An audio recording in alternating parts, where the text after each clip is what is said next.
Igualatorio Cantabria, más cerca que nunca. Esentia, nueva póliza de atención esencial, desde 22 euros sin copagos. 942-229-600.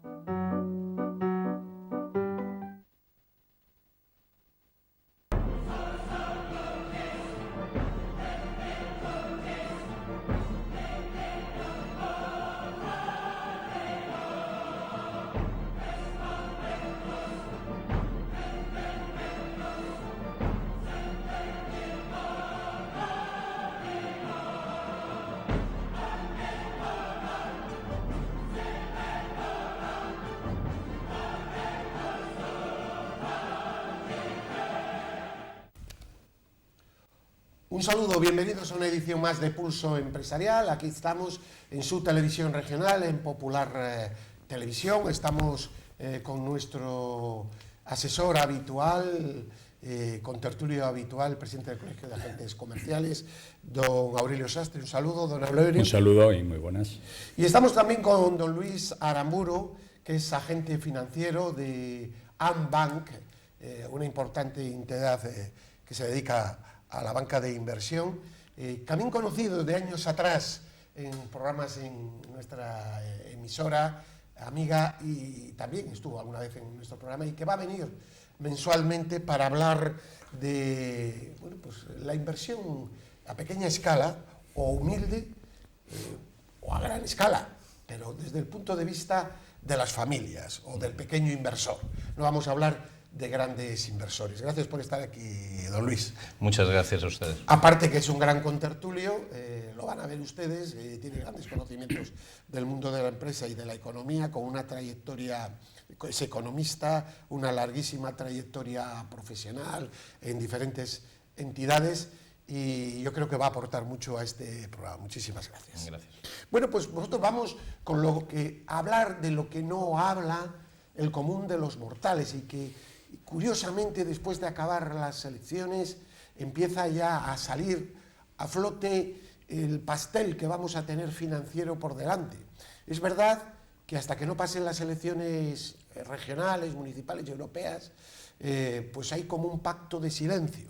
Solo los medios económicos hablan así en regañadientes, otros que lo ocultan, pero queridos televidentes, prepárense, que vienen curvas en lo financiero. Y les voy a decir por qué. Como vamos a demostrar en los próximos minutos, porque la demanda interna está cayendo, la demanda industrial está cayendo, y porque se nos amenaza con grandes subidas de empleo.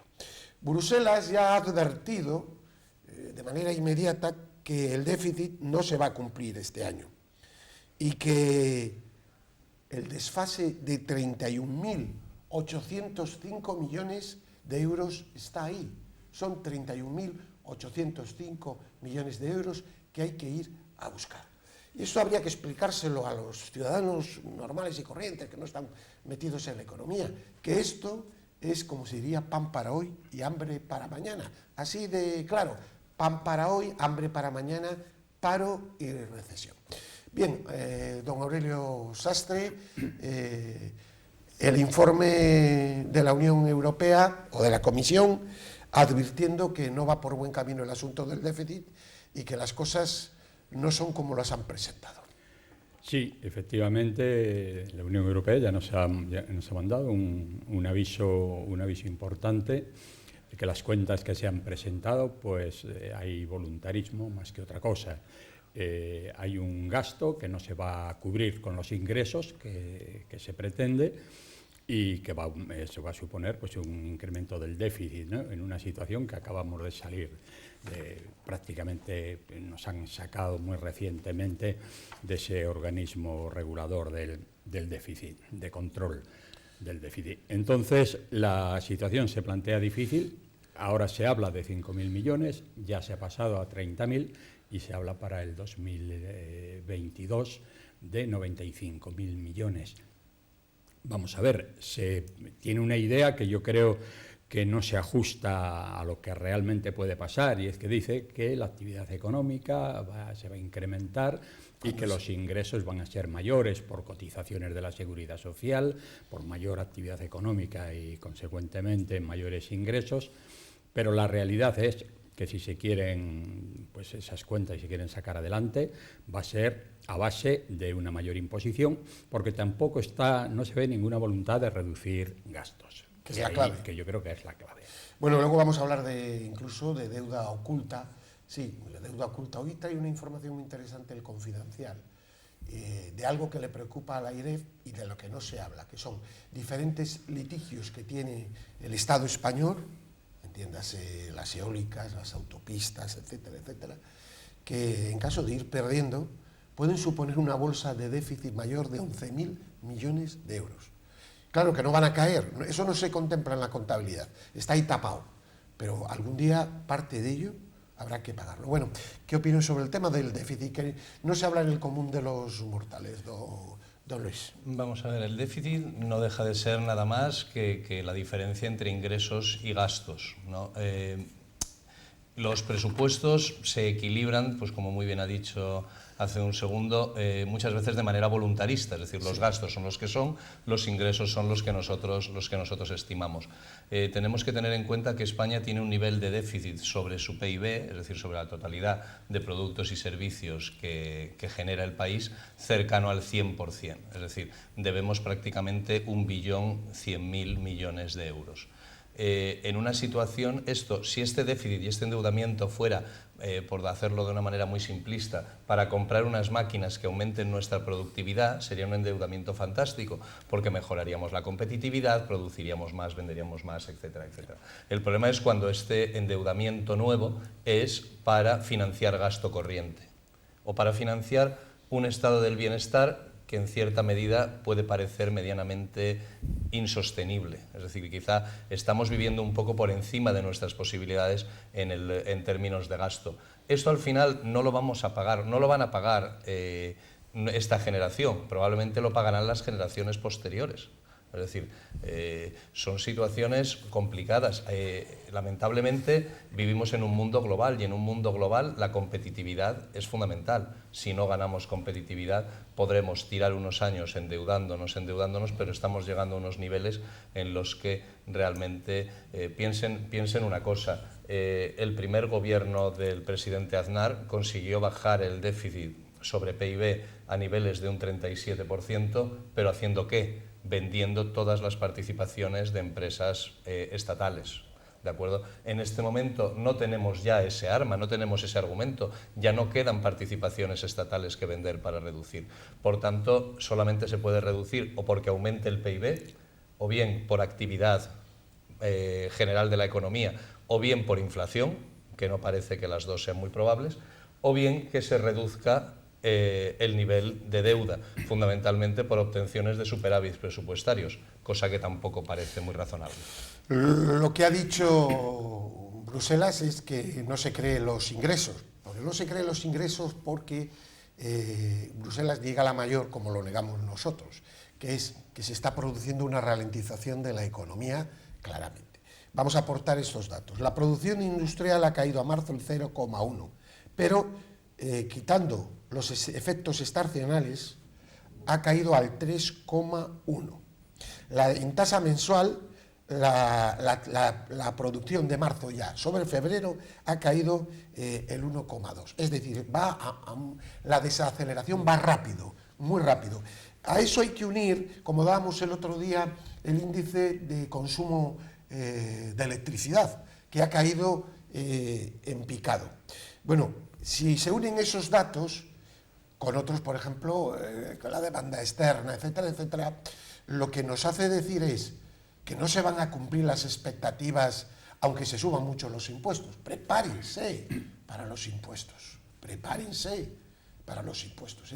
¿Y a quién van los impuestos? ¿A la clase media, a la clase trabajadora o, como dicen, a los ricos? Es una falsedad, porque el movimiento de capitales está permitido legalmente y siempre va a haber países que, por cierto, con una tendencia de menor presión fiscal, que es la tendencia que está llevando Francia, con unos impuestos muy altos hasta ahora, no voy a decir Irlanda, Chipre, Malta, etcétera, hace que esos capitales se vayan a esos lugares, don Aurelio. No, efectivamente, aquí siempre yo creo que se está caminando un poco con el pie cambiado, ¿no? Aquí se estima que, bueno, que pueden mejorar las cosas incrementando los impuestos y lo que decía Aramburu. Se incrementan los impuestos, pero están incrementando para gasto corriente, no para inversión, ¿no?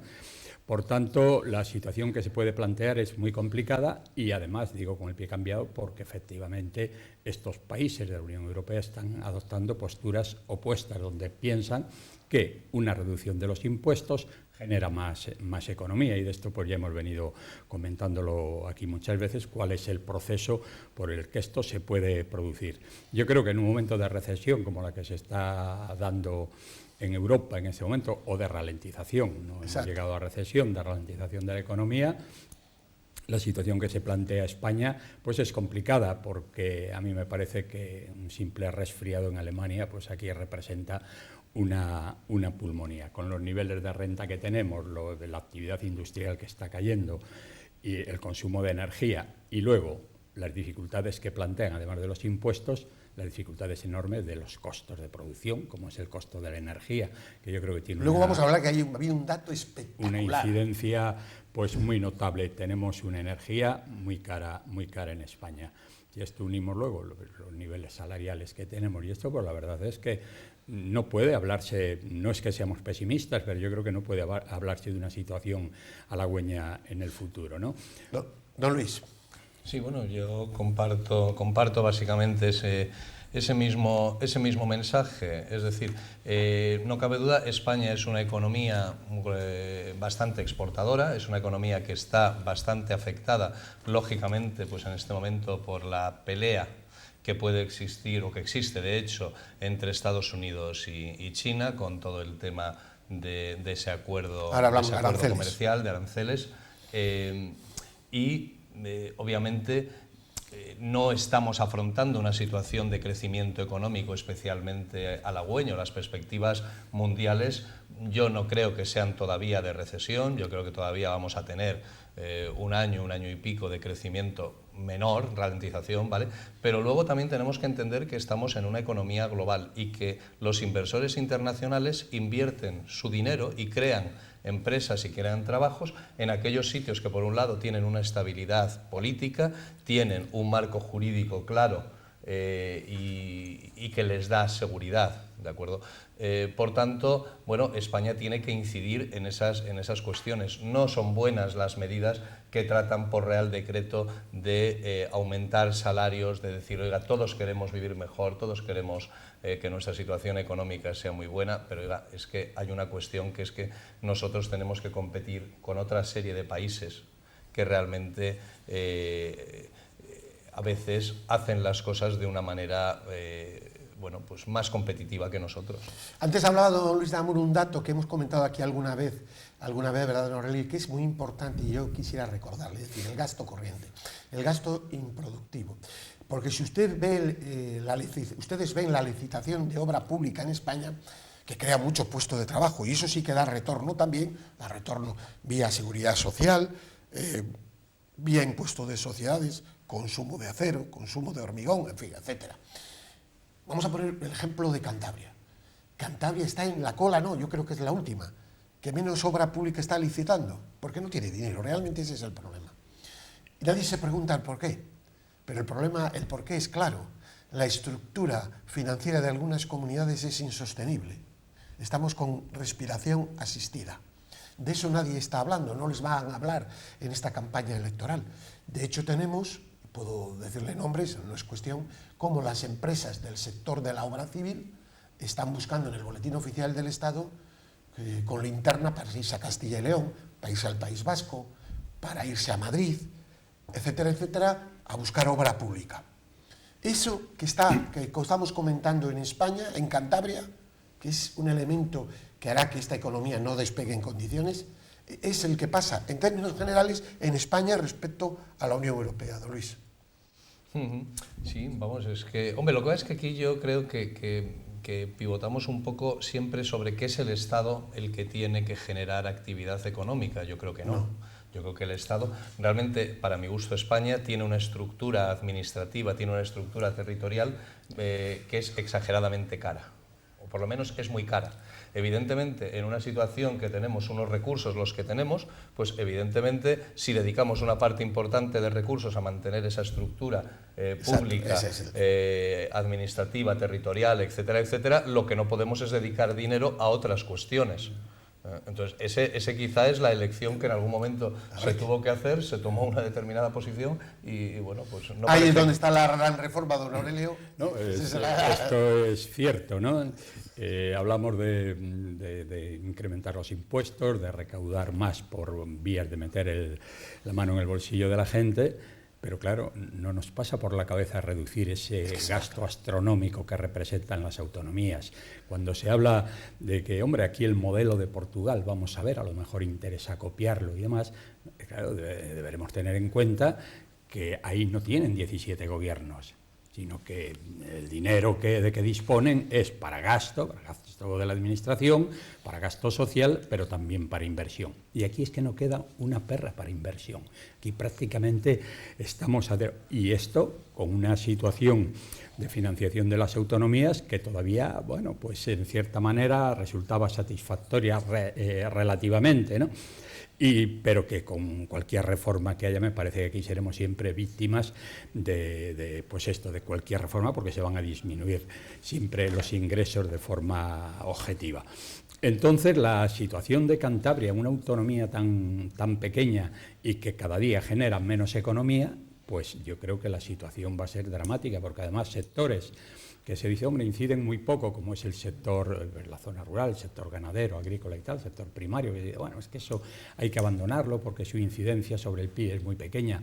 Claro, y será todavía más pequeña, pero con las condiciones que tiene Cantabria, similares a las de Asturias, pues se ve como en Asturias ese sector está boyante y tiene una incidencia importante sobre el Producto Interior Bruto de la región, mientras que aquí se ha abandonado cuando teníamos unas condiciones pues que yo creo que son perfectamente homologables a las de Asturias. Ya que habla de Asturias, el otro día leía, esta semana pasada, no recuerdo la empresa, es importante, tiene unos 300 trabajadores, que el problema de los costes de la luz le iba a hacer quitar un turno y reducir la producción. No me recuerdo, perdónenme, la factoría que era.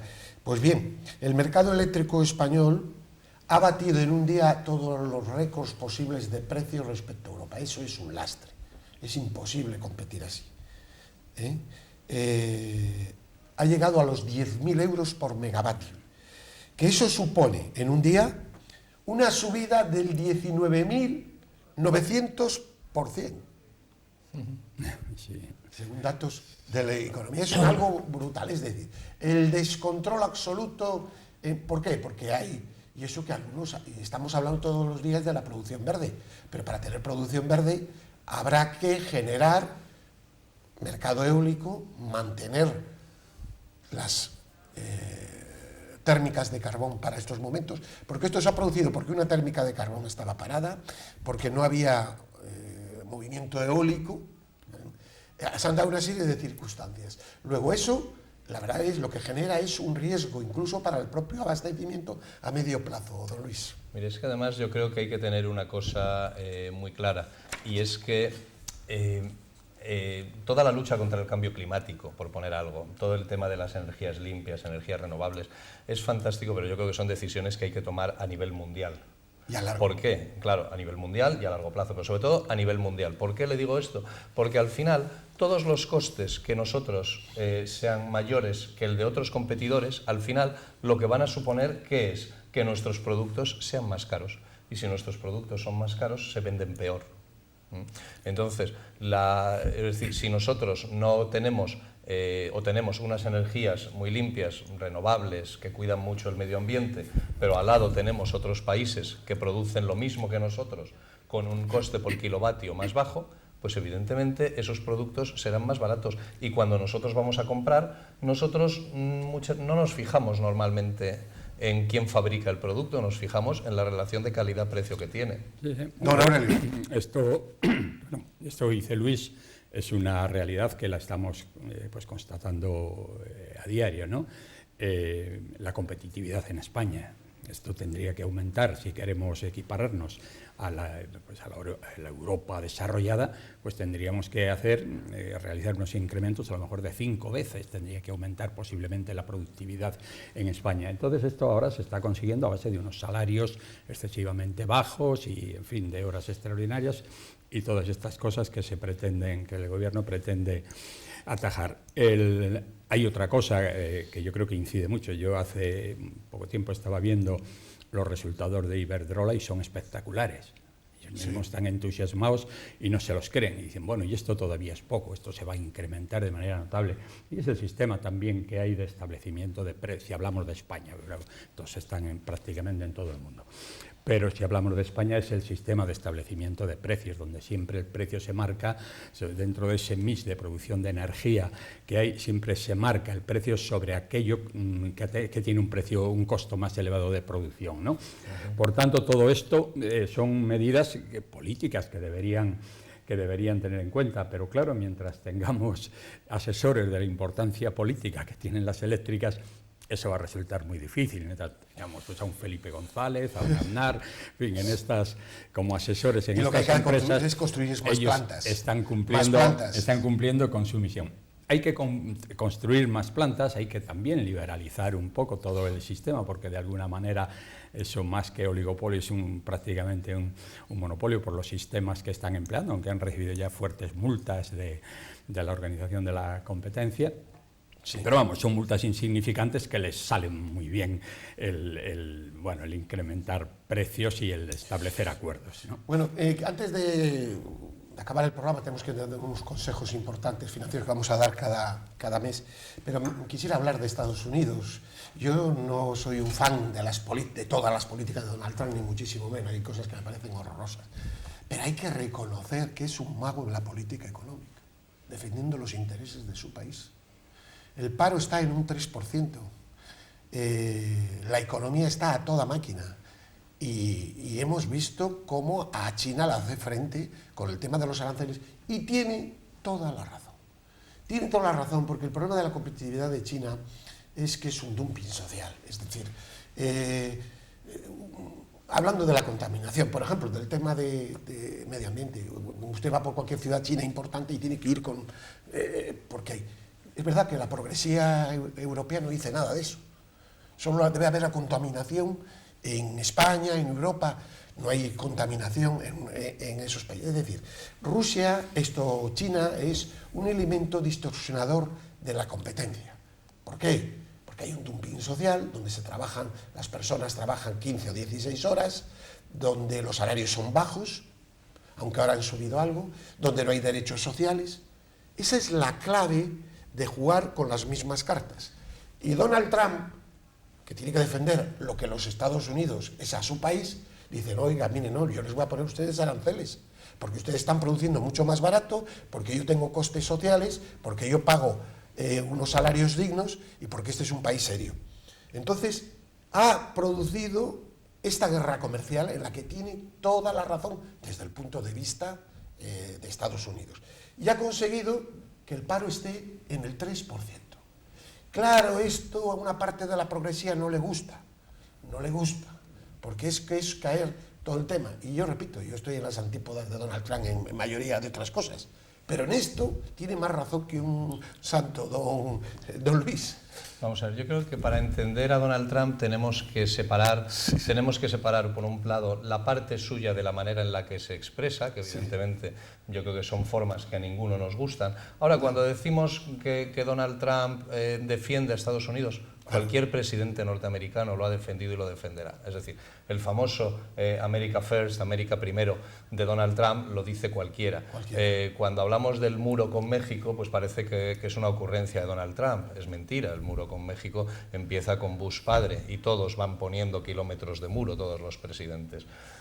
Cuando hablamos de la guerra comercial de Estados Unidos con China, que pivota mucho también sobre todo el tema de transferencia tecnológica, etcétera, etcétera. Aquí el problema es que Donald Trump pide que le pongan, que los chinos modifiquen ciertas leyes para que si no las modifican tengan unas penalizaciones, y el gobierno chino el pasado viernes hizo una serie de acotaciones al preacuerdo que ya tenían hecho, diciendo que, bueno, que era un tema más voluntario que de modificación de leyes. Y entonces es cuando Donald Trump les ha amenazado. Yo creo que estamos en un pequeño teatrillo entre ellos. Sí, se acabará firmando. Debería acabarse firmando, más que nada porque si no pero sería la clave negativo es para todos. de competir con las mismas normas.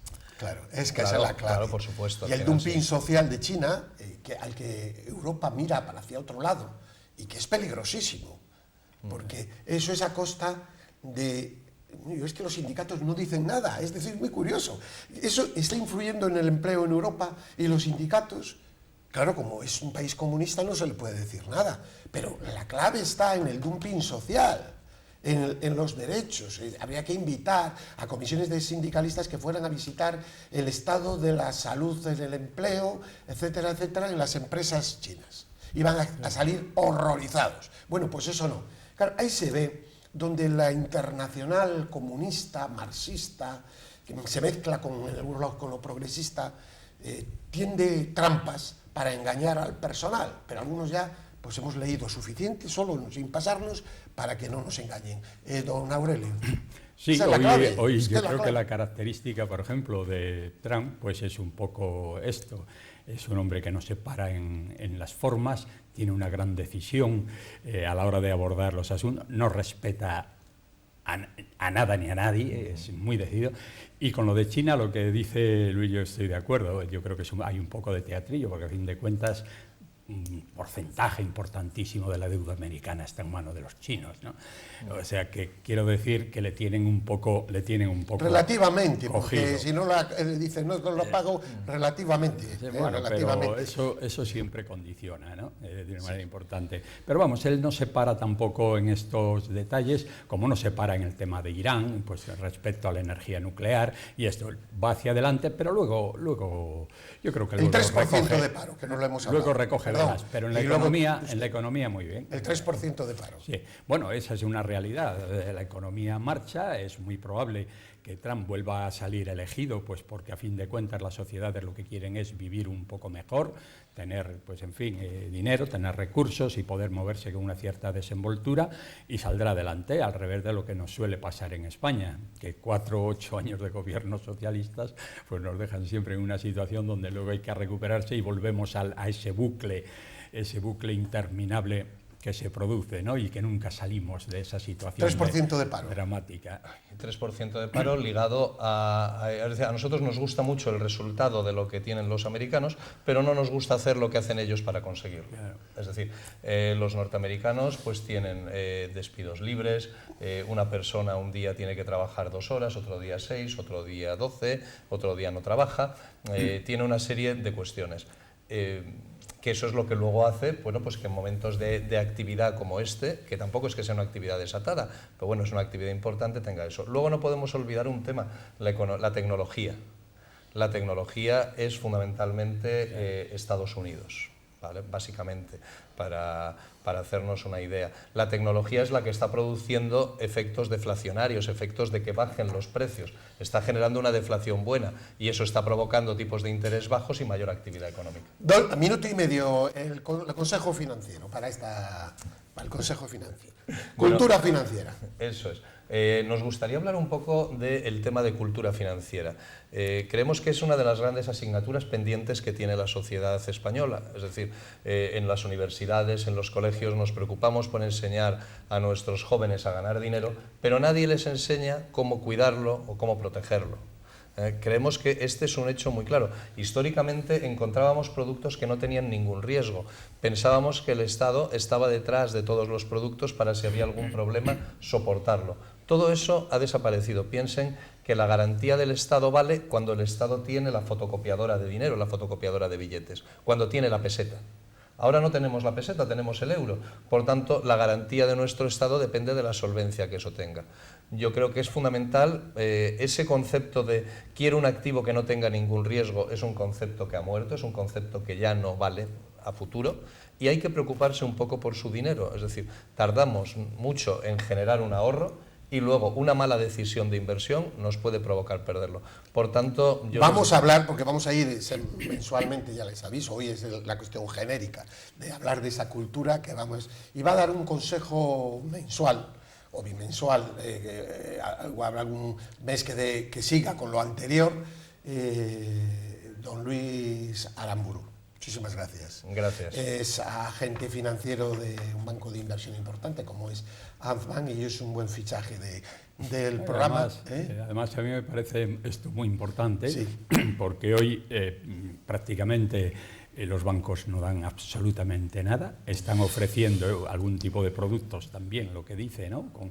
Con un riesgo mínimo. Y no tenemos tiempo para más, nos ha cogido el toro, pero el próximo día tendrá un consejo. ¡Pum! Se dirá la píldora y seguiremos. Don Luis Aramburu, gracias. Don Cornelio, muchísimas gracias. Y a ustedes, que tengan una feliz semana. Paz y bien.